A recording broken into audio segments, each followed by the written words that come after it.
आपको लगता है कि आज के हालात में ये प्राइवेटाइज करने का जो फैसला है ये एक फिजिबल आइडिया है और ये जाहिर है हमें इसकी तरफ बहरहाल जाना ही पड़ेगा?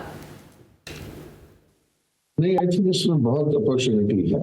अच्छा, इसमें बहुत अपॉर्चुनिटी है और जो अभी PIA का उन्होंने स्ट्रक्चर बनाया है और उस स्ट्रक्चर में जिस तरह वो प्राइवेटाइजेशन के लिए ऑफर कर रहे हैं ऑपरेटिंग कंपनी को, आई थिंक उसमें काफी दिलचस्पी नजर आती है और वो इंशाल्लाह मुझे लगता है कि ये प्राइवेटाइजेशन ट्रांजेक्शन कामयाब होता हुआ नजर आता है।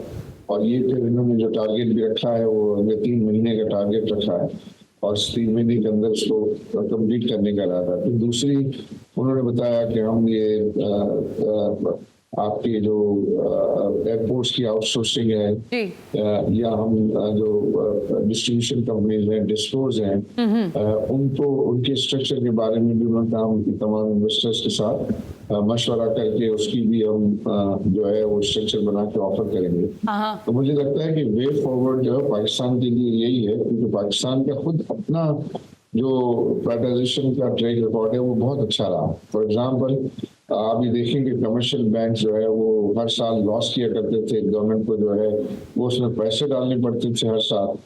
अब वो उन्होंने प्राइवेटाइजेशन की, उनको एक अच्छी वैल्यू भी उनको मिली। उस वैल्यू के बाद जो है वो हर साल ये जो बैंक है एक बैंक जो है वो 50-50 अरब रुपए का टैक्स दे रहा है। बिल्कुल ठीक है। तो hundreds of billions of rupees जो है कि टैक्स उनसे हासिल कर रहा है। और फिर आप ये देखें कि उनकी बैंकों की जो सैलरीज बिल है वो कई गुना बढ़ गया है। मतलब उनके जो एम्प्लॉइज हैं उनके लिए भी जो है वो बहुत ज्यादा जो है तो वो अपसाइड मिली उनको।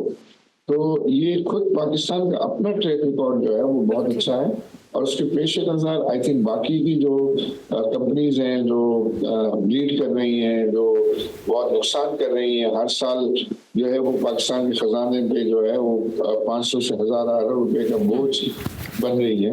उससे न सिर्फ वो बोझ कम हो जाएगा और जब वो एफिशिएंटली चलेंगी तो फिर वो उनका टैक्स में भी जो है कंट्रीब्यूशन होगा और रोजगार बढ़ाने में भी उनका जो है वो कंट्रीब्यूशन होगा। बिल्कुल ठीक है। आरिफ हबीब साहब, एक इम्पॉर्टेंट क्वेश्चन है, फिर मुझे ज़रा शबर साहब से भी मैं बात करना चाहूंगी, फिर आपसे कंटिन्यू करेंगे।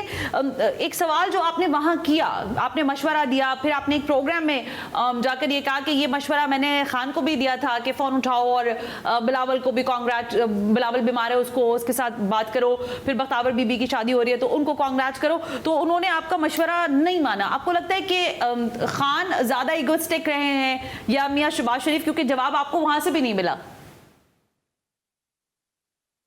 नहीं, वो मैं ये नहीं कहूँगा, मैंने ये नहीं कहा कि उनका ईगो था। आई थिंक उनको मैंने ये कहा था कि मैंने मशवरा दिया था। मुझसे जब पूछा गया, कहा गया कि आपने शहबाज शरीफ को तो ये कहा, आपने किसी और लीडर को क्यों नहीं कहा? तो मैंने कहा नहीं, हमने और लीडर को भी जो है वो अप्रोप्रिएट टाइम पर कहा। मैंने कहा कि मैंने चीफ ऑफ आर्मी स्टाफ से कहा था कि ये जो पॉलिटिकल पोलराइजेशन है इसको खत्म करने में जो है वो आप एक अहम रोल प्ले कर सकते हैं, तो वो आप करें। तो उन्होंने कहा कि ये पोलराइजेशन तो तमाम पॉलिटिकल पार्टीज तो एक तरफ है, सिर्फ PTI दूसरी तरफ है।